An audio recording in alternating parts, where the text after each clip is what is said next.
Today I'm going to show you 10 ways to completely vanquish your enemy inside of Hearts of Iron 4. Now, I want to say this is not going to be 10 different ways to capitulate your enemy and end the war, but instead it's going to be different methods you can use to increase the chances of you winning the war in Hearts of Iron 4. First way to win is to encircle enemy troops and capitals. The reason you don't want to take capitals in certain circumstances and encircle them instead is because the Hearts of Iron 4 supply system is incredibly broken. If a capital gets encircled, no supply will actually leave the zone and go to any divisions no matter where they are. So for example, in my battle with Poland, I encircled their second capital, and as you can tell, there is no supply leaving the capital and going to any of the troops. Now, if you would do this, say for example, to Moscow, it doesn't matter where the troops are inside of the Soviet Union. If you're Germany and you encircle the Moscow capital, what will end up happening is no divisions anywhere across the world will get supply. Now, over time, that means that they will suffer penalties to combat, attrition, average strength penalties, and things along those lines, getting it to the point where you could probably push them over with a garrison division of like 2 battalions, and they could wipe out a 40 with tank division. So then we're going to talk about encircling enemy divisions to help win the war. Most people think encirclements are just luck, and it's just you have to do it very slowly, 1 or 2 different small little attacks at a time. Actually, there are a few different ways you can do it, and I'm going to show you guys one really quick I like to do, and it is involving paratroopers. If you have air superiority, which you have to have 70% to actually use paratroopers, basically you'll look for areas inside of the F5 map mode, or you can just kind of eyeball it, whatever, and then you can kind of set up different attacks in advance. Now, you can plan that, okay, my tanks, if they push through this one division, I'll have, say, 8 or 10 divisions encircled like I did with another ones. So what you could do is then set up your paratroopers to drop behind those divisions, and then once your tanks start attacking, tell your paratroopers to drop. That way, all you have to do is break through one little division and you'll have a huge encirclement going. Instead of having to break through that one, then another one, then another one, and then another one, you only have to break through once, and then the divisions can't fall back and reinforce and so on, and makes it a lot easier. Second way to win is to convoy raid. Convoy raiding after man the guns pretty much is incredibly overpowered. Submarines are extremely powerful, it's very hard to detect them, so if you start convoy raiding, it works great. Convoys also, whenever they're being lost, affect war support and things like that, which if it gets low enough can cause mutinies, make the country lower their, economy law. It is a very important thing to do in this game if you're fighting somebody like the UK or Japan. Now, the reason I specify them is because their islands are on, well, their capitals are on islands, I said that incorrectly. And pretty much because of that, if they have troops anywhere across the world, they have to be supplied through a convoy. And if the convoys are getting sunk, there's no resupply for those troops. So if you continue to keep sinking convoys, they'll end up losing the weapons, they'll end up losing all the equipment, and their troops will start starving out across the world.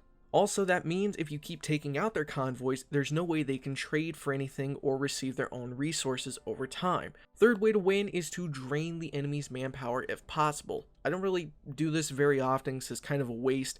But say, for example, certain countries that have limited manpower like the UK, Italy, stuff like that. Or at least compared to the Germans and the Soviets, they don't have very much manpower. By draining the enemy manpower, you stop them from reinforcing divisions, you make them weaker, and you pretty much you're stopping them from making new divisions. So a couple ways to do this is pretty much just attack often as possible if they're running low. For me, as Germany, I'll usually wait until they're around, say, 100,000 troops left. For the Soviets is a good example. And then once I see it down that low, I'll just continuously charge at the line as long as I've got 400,000 or 500,000 troops available. And what that'll do is that will take enough of their manpower down to hopefully get them at 0, so their divisions will suffer penalties once they're in combat. Number 4 is to take enemy capitals, but not with the goal of to capitulate them. Basically, whenever you take somebody's capital, if they end up staying in the war, they don't capitulate, their capital will move somewhere. And because their capital moves, sometimes you get easy encirclements and you decrease the supply output, normally at least. Pretty much, if the enemy loses the capital, it will move somewhere else that's probably over an ocean if it's France, say for example, and they're going to need convoys to supply, which then you could raid those. Now, here's the big thing about this, though, making the move the capital. Supply output is always determined by the level of infrastructure from the capital. So if, say for example, it's 1,000 supply, if you have a level 10 infrastructure, you get 1,000, but you have a level 5 infrastructure, you only get 500 of that 1,000. So what ends up happening is, because normally the capital is the highest infrastructure zone, or at least one of them, once the capital is lost, it'll move to one that, say, only is a level 2 infrastructure, which means only 200 supply would leave. So that's another really interesting reason of maybe you want to take a capital to decrease the supply output.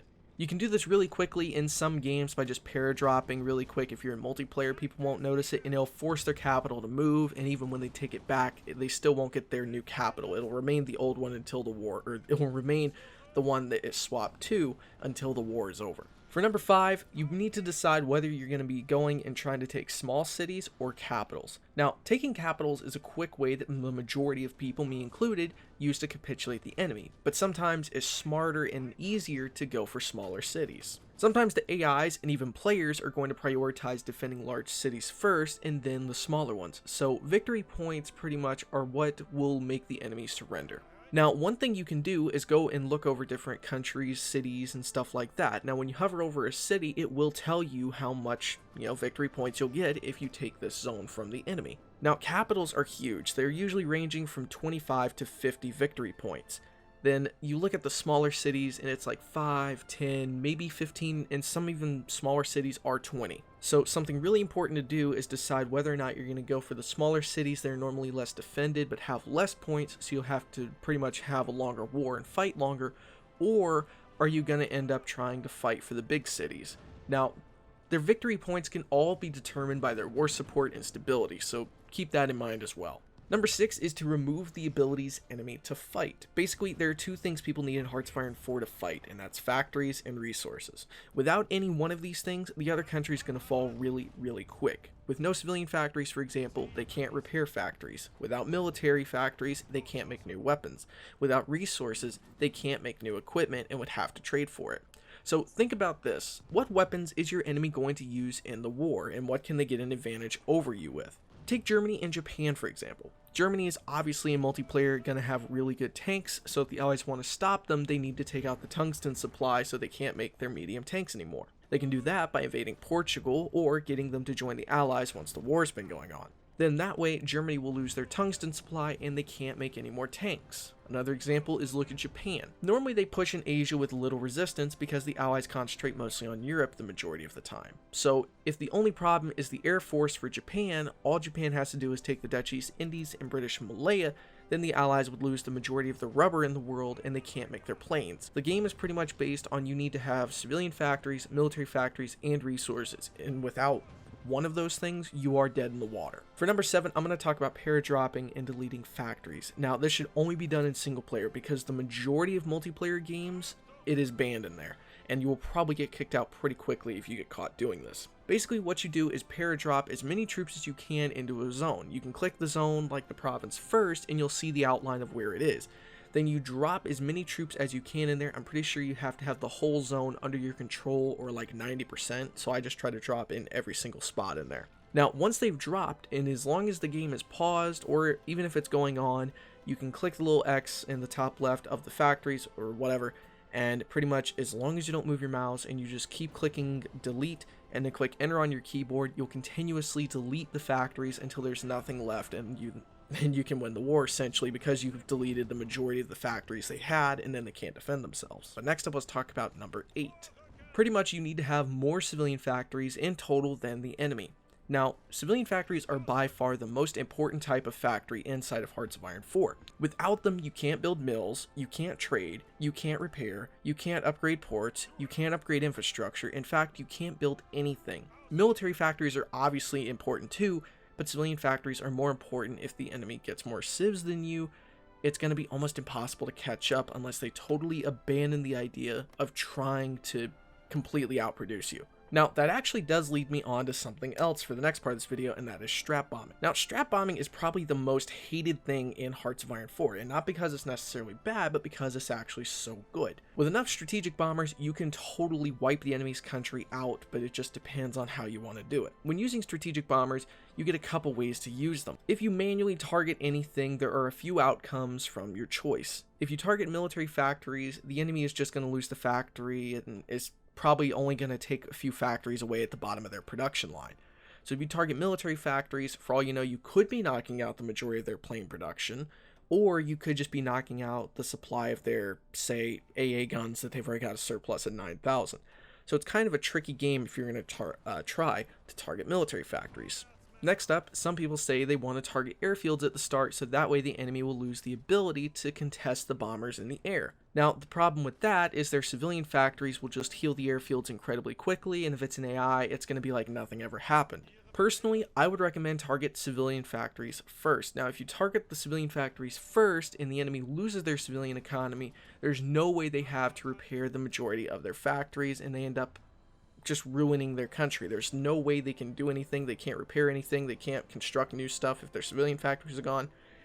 Me personally, I recommend targeting civilian factories. Then finally, for the 10th way you can win every single, well, not every single time, but the 10th way you can win is using tanks, or at least just armor of some type.